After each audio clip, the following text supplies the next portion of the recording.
She locked me out in the snow, with no shoes, no phone, and every intention of watching me suffer.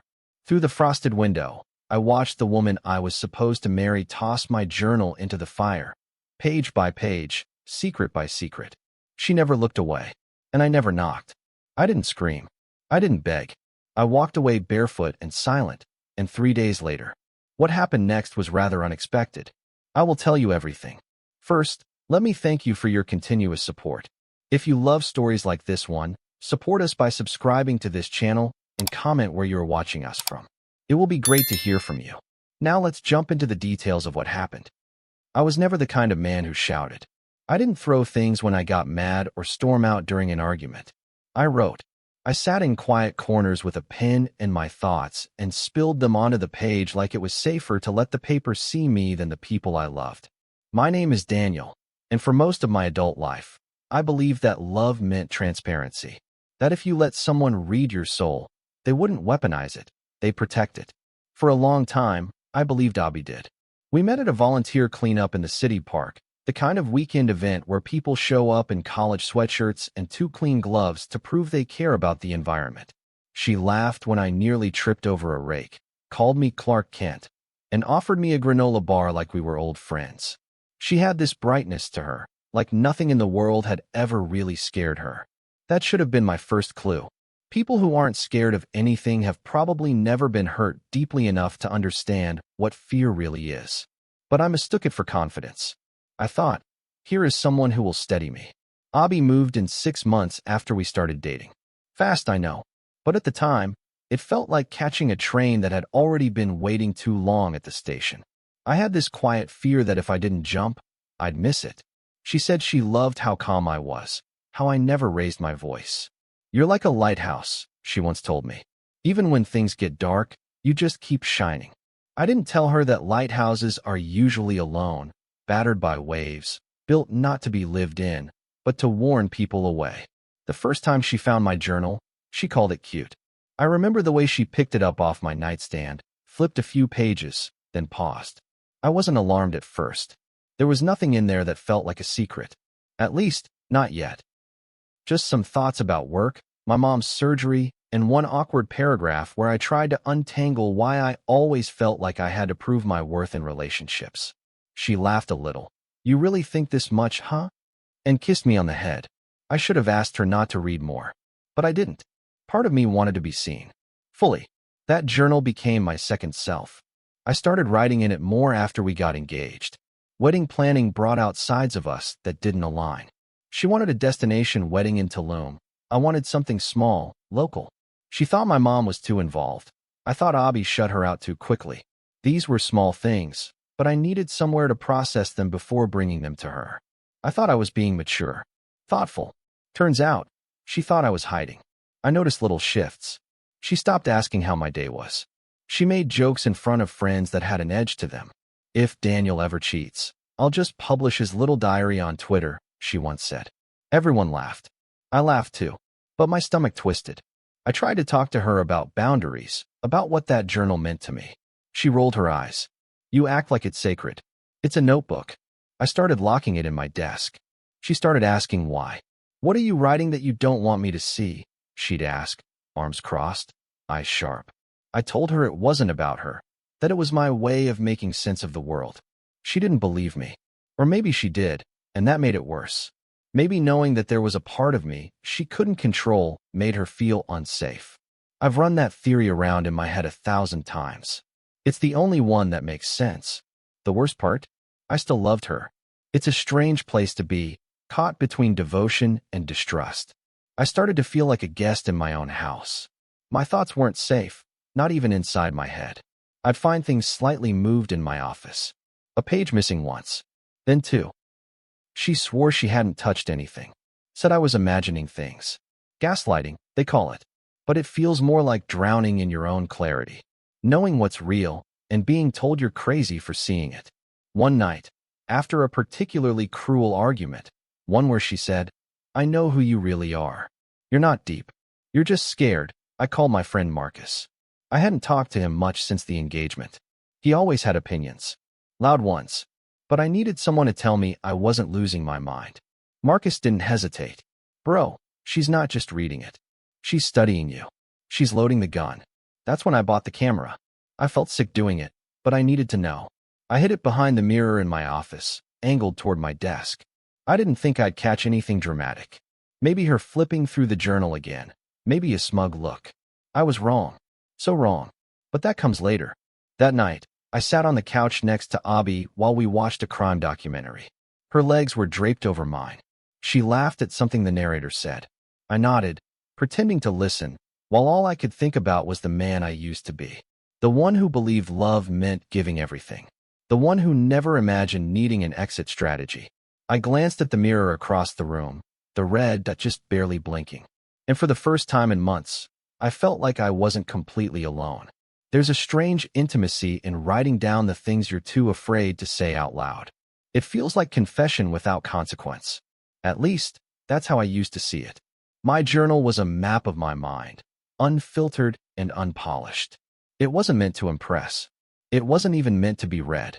And yet, page by page, Abby turned it into a mirror I hadn't consented to stand in front of. After Marcus warned me, I watched the footage from the camera obsessively. Not constantly, just late at night, when I couldn't sleep. It took 2 days before I caught her. She entered my office like she owned it, barefoot, coffee in hand, and sat in my chair like she belonged there. I watched her unlock the desk drawer with the spare key she must have found weeks ago. She didn't even hesitate. She opened the journal, flipped to the middle, and started reading. Her face didn't change much. Just a few raised brows, a smirk here and there. But what made my blood run cold was what she did next. She took out her phone. She photographed every page. I stared at the screen in disbelief. I didn't even feel angry in that moment. I felt violated. I felt hollow, like someone had reached inside me and stolen something soft and sacred and left nothing in its place. That night, I didn't mention it. I couldn't. I wanted to see how far she'd go. Maybe some part of me hoped it would stop, that she'd realize the line she was crossing. But the next day, she did it again. Different pages. Same expression, like she was studying for a test. The journal held everything. My fears about marriage. My doubts about whether she truly saw me. My discomfort with how she handled money. The entries weren't cruel or unfair, but they were honest. And honesty, when wielded by the wrong hands, becomes dangerous. A few nights later, we had dinner with her sister and brother-in-law. Wine was poured. Jokes were made. And then Abby said something I'll never forget. Dan's always been scared of commitment. He just intellectualizes it instead of dealing with it. It hit me like a slap. I hadn't told her that. Not in those words. But I had written it. Written about how watching my parents' divorce made me cautious. How I sometimes worried I loved the idea of love more than the work it required. She quoted me. Verbatim. I excused myself to the bathroom and sat on the edge of the tub, palms sweaty, chest tight. That was when I knew it wasn't curiosity anymore. She wasn't reading to understand me. She was collecting ammunition. The next morning, I changed all the passwords. I backed up the journal digitally and moved the physical copy to my work locker. But part of me wondered if it was already too late. I didn't know what she'd copied, what she might have shared, who else she might have shown. I started to feel paranoid, withdrawn. I didn't touch her for 3 days, not out of spite, but self-preservation. She noticed, called me cold, asked what happened to the man who used to bring her tea at night and kiss her shoulder while she slept. He trusted you, I said, and walked out of the room. She didn't follow. And that was when the countdown began. It started with something small, like betrayal always does. A missed call, a delayed response, an apology that felt rehearsed. I don't remember what the fight was about that night, only that it started with a forgotten dinner plan and ended with her throwing my house key across the kitchen floor like it disgusted her to hold it. I'd never seen her so calm in her cruelty. That's what haunts me most. Not the fire, not the cold, but the way she didn't raise her voice. She delivered every cutting word with surgical precision, like she'd been rehearsing, like she wanted me to feel it deep in my chest. Maybe if you wrote less and acted more, I wouldn't feel like I'm engaged to a ghost, she said, arms folded, standing by the window in her robe. I had come home late from work that evening, stayed behind after hours to sort through the rest of my financial documents. I had been planning my exit in silence, rerouting direct deposits, Closing accounts she didn't know about. I hadn't told Marcus, hadn't told anyone, because I knew once it left my lips, it would become real. And I wasn't ready yet. But that night forced my hand. She said other things, things I won't repeat. About my mother. About my career. About how no one who really loved me would stay. And then, in the silence between insults, she did something I'll never forget. She smiled. It wasn't a grin or a laugh or some petty smirk. It was a full, slow smile. Like she'd been waiting for this moment. Like she finally felt powerful. I stood up. Quietly. Walked to the front door. I wasn't even wearing shoes. My phone was still charging in the bedroom. I needed air. Just 5 minutes. That's all. Click. I heard the deadbolt slide into place behind me. At first, I thought she was playing. I turned around, confused, my hand resting on the doorknob. I knocked once. Then again. Nothing. Through the glass, I saw her shape move past the hallway and into the living room. The fire had already been lit. It was glowing, soft, and warm, like a scene from a movie. And then I saw her reach into the drawer by the bookshelf. She pulled it out, my journal. The one I thought I had hidden well. She held it in both hands, walked slowly to the fireplace, and knelt. I banged on the door. Abby. She didn't flinch. She opened the journal to the first page. I could see the lines of ink from where I stood outside, my breath clouding the glass. I watched her feed it in, one page at a time. Not in a rush. Not with rage. With rhythm. She looked up once, caught my eyes through the window, and she held that stare while she burned everything I'd ever written. She never mouthed a word. Just watched me as the paper curled into ash. The snow soaked into my socks. My toes went numb. But I didn't knock again. I didn't scream. Something inside me, the last thread of hope, maybe, snapped. And what replaced it wasn't rage. It was clarity. Cold and clean. I turned and walked away. That was the last time I saw her face in person. It took me exactly 3 days to dismantle the life we'd built. It felt like tearing down scaffolding around a building that was never finished. Every piece I removed, the joint accounts, the lease transfer, the furniture I'd bought, revealed just how little of us was real. I didn't answer her calls. I didn't respond to the texts that started slow and escalated fast. First confusion, then pleading, then fury. She came home to an echo. No couch, no chairs, no framed photos. Just her, standing in the middle of an empty living room, lit by the flicker of the fireplace she'd used like a weapon. And then she noticed the mirror, the red light, still blinking. She found the camera behind it. I know because she sent me a voicemail the minute she realized. Her voice was trembling. Daniel, I didn't mean. God, I didn't think. I thought you were overreacting. You actually recorded me. Yes, I did. She begged me not to share it. Not with her family. Not with anyone. She threatened lawyers. Then cried. Then said she'd go to therapy. That we could work through it. But I was done. I had packed up not just my things, but my willingness to be understood by someone who saw vulnerability as ammunition. Marcus watched the footage. He sat in silence the whole time.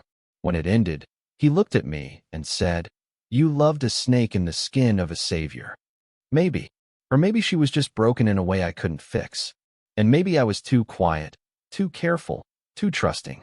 But I wasn't going to apologize for protecting what was left of me. 3 days. That's all it took. And when she walked into that hollow house, with nothing but ash and echoes, she finally understood. That's what betrayal feels like in the cold. The silence after revenge isn't what I expected. It wasn't satisfying or triumphant. It was still. Hauntingly so. I'd pictured her reaction 1,000 times in my head. Rage, tears, desperate apologies. But when it actually happened, I didn't watch it live. I let the camera run while I stayed in a rented one-bedroom across town. Mattress on the floor. Paper plates. No TV. Just my laptop, a space heater, and a kind of hollow peace I hadn't felt in months. When the footage uploaded to the cloud, I waited another hour before opening it. She came in fast, keys jangling, phone to her ear, bags over her shoulder. At first, she didn't notice. She was mid-sentence, laughing, talking about some brunch plans. Then she stopped in the doorway. You could see it hit her. The absence. Like someone had scooped out the core of the house and left the shell. "No," she said aloud, dropping her phone. She ran to the living room. Spun in a circle. Looked for the coffee table, the couch, the framed print of us at the lake. Gone. All of it. She screamed. Not words, just this raw, animal sound. Like heartbreak stripped of language. It echoed through the empty space and landed back on her like a slap. Then she saw the mirror. I watched her lean in slowly, her face twisting as the red light registered. And then came the collapse. She fell to her knees, right there on the rug. Or rather, where the rug used to be. She was crying. Mouth open, shoulders shaking. She grabbed at the air like she could rewind time with her hands. But I didn't feel joy. I felt nothing.